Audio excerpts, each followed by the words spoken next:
When I was merely 10 years old, I experienced some terrifying events that left me numb for a long time. Today, nearly 2 decades later, I still break out in a sweat and my heart races when I think about it. Those chilling memories have scarred my soul forever. I was a naive child, living in a quiet town with my parents. One day, playing on the town's narrow streets, I happened upon a large, menacing dog. The growl from its throat was like a roll of thunder in the silence. I knew well enough not to approach it, and so I started to back away from it, readying myself to run. The dog didn't move, it only continued to growl with its hackles raised up. After backing up a few feet, I turned to head back towards my house. That's when suddenly the dog lunged, panic overwhelmed me, and I felt a sharp pain slicing through my arm. My arm felt like it was on fire. I couldn't believe how heavy the dog was as it easily pulled me to the ground. When I fell towards the dog and it released my arm for a brief second, right before I hit the ground. I screamed out for help, just as the dog lunged to bite me again. This time its target was my throat. I was able to roll onto my stomach and use my one good arm to shield the back of my neck. I could smell the hot dog breath that wafted in my face with each bark and snap of the dog's jaws. I screamed out again, and this time, my pleas for help were answered as I heard a strong, stern, woman's voice yell, "Leave it." The dog retreated and a woman came running from the adjacent yard to where I lay bleeding and thinking that I was going to die. I heard a car door open and the sound of the dog's toenails scratching against the pavement, and then the car door slammed shut. The woman placed a hand on my back and said, "I am terribly sorry, he's usually a good boy, this has never happened before. Let's get a look at you and get you cleaned up." I rolled onto my back and sat up slowly, using my less injured arm to hold myself up. I made eye contact with the woman and her eyes portrayed remorse and compassion as she removed her sweater and wrapped it around my arm. "I am a nurse, please let me help you get cleaned up. And then we'll call your parents and get you to a doctor." I tried to protest, but before I knew it, she had helped me to my feet and was guiding me up her driveway and into her house. I was lightheaded and in shock and really unsure what to do, but I was happy that the dog was secure in the car outside. The woman lived in a modest house near the end of our street. I'd seen her around a few times, but strangely had never noticed her dog. I think she had only been living in our neighborhood for a year or so before this happened. When we got inside the house, the woman led me to a chair at her kitchen table. And then she started to run some water and locate some items she used to clean my arm up. I was, and still am, pretty squeamish around the sight of blood, but I forced myself to look, and I was shocked to see the damage. There was a chunk of my arm missing where a gaping wound full of gravel and blood lay in the place of my missing flesh. I started to hyperventilate and I tried to stand up to leave and get home to my parents. At this, the woman turned abruptly from the kitchen sink and shoved me back down in the chair. No, you don't, not yet," she said as her face came into view. She bent over and brought her head to within a few inches of my nose so that she was all that I could see. She puckered her lips and then through clenched teeth she hissed, "You're fine, stop being such a baby. I said I will help you, so just sit there and let me help you." I crumbled and fought as hard as I could not to cry, but tears leaked down my scuffed cheeks. The woman's eyes had become pure black and it looked like she was staring right through me, towards her front door. I started to sniffle and was overwhelmed with panic. I felt frozen to the chair. Moments earlier I felt like I was on fire, when the dog was mauling me, but no, I was cold and I felt myself shaking. The woman yanked my arm up over my head and looked down at me with disgust. I said, "You're fine. Look, it's barely even bleeding. Keep your arm up over your head and I'll wrap your arm for you. Take this cloth and wipe your face off." I think that I was too scared for the pain to register. I could feel my pulse in my forearm where the dog first got me, and I just wanted to go home. So I just sat there trying to cooperate. There was a long period of silence except for my soft whimpers. The woman stared through me for a long time as I held my arm up above my head. I just looked at the blood on my shoes and below my chair. Finally, the woman took a deep breath and slowly exhaled. So, here's the deal. My father passed away a few years ago. He was a street person and preferred to sleep outdoors and go through life on his own terms.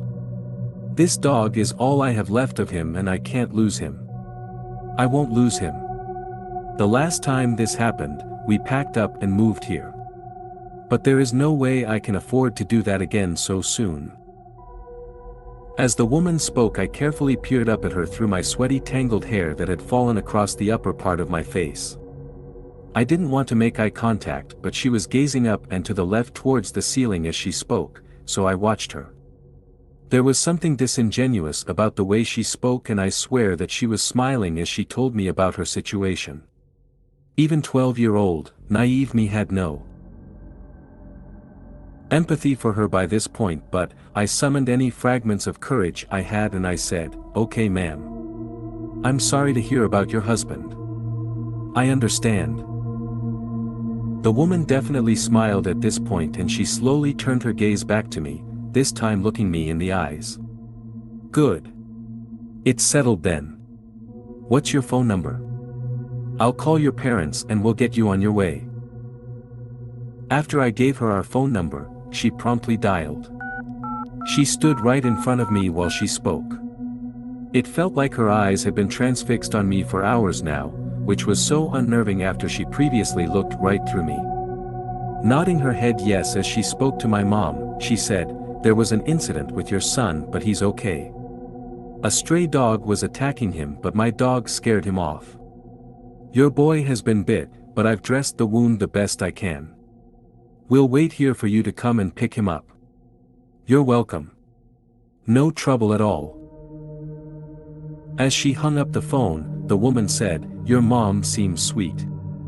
Sounds like she really cares about you. I hope you never have to think about losing her until you are old, or before her time comes. It does come for us all after all. Some, just a little too soon. Or, a lot too soon, if they're stupid and do stupid things." I nodded as I felt I understood what she was communicating with me. Then we sat in silence for 3 minutes until my mom arrived and scuttled me off to the hospital. I was shocked at her veiled threat. And that thought made me incredibly anxious. I have lived with the fear that any wrong move might reap devastating consequences. The terror was so profound it induced a sick silence in me. I didn't dare to tell my parents about the incident, or about her disturbing remark that subtly hinted at an unimaginable outcome. I feared losing my mom, and so, I bore the scars and trauma quietly. One night, I woke up to a soft tapping at my window.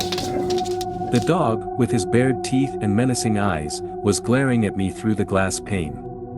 At the time, I rationalized that this must have been a bad dream, but now, I'm not entirely sure.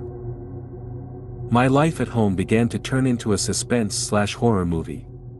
Strange things happened too often. My parents would find our garden plants torn up, and once, we found an old chewed-up dog toy in our mailbox. Each incident escalated my fright. The strange thing was that after I got attacked, I saw the woman and her dog everywhere. After never seeing the dog before and barely seeing the woman, it seemed almost daily that they would be walking by our house, or the park, or even my school. If I made the mistake of making eye contact, the woman would smile and wave. I had nightmares most nights and often found myself crying in bed, fearing for my mom's safety, and reliving the trauma of the events that unfolded that terrible day. It was just under a year later that a kid from our neighborhood went missing. People searched and searched, but she was never located. I was sure that the woman had something to do with it. I had new nightmares about the dog killing the poor missing girl and the woman hiding the body in a chest freezer that I saw when I was in the woman's house. 6 months later, my grandmother got sick, and we moved closer to her to look after her. But the fear shackled me for the duration of my teen years, inhibiting me from living a normal life. I couldn't shake off the heavy feelings associated with shouldering a painful burden of isolation and secrecy. Telling this story after so many years has rekindled the fear and the trauma. But my therapist says that it is necessary for me to speak my truth so that I can begin to fully heal. She describes what others labeled as my teenage angst as PTSD. I think she is right, because telling my story now has also made me realize how I survived. Even though the woman robbed me of a normal childhood, she cannot steal my ability to fight, to survive. Today, I stand stronger, bearing the physical and emotional scars, not as my weakness but as a testament to my strength. The story of that woman and her dog in my haunting childhood will always be a chilling chapter of my past. For years I felt guilt that perhaps my silence caused the girl from my neighborhood to disappear and that the woman and her dog must have done it. But my therapist has helped me to realize that there is no proof of what I suspected happened, actually happening. In telling this story of mine, I've finally been able to turn the page, and I am now ready to begin a new one.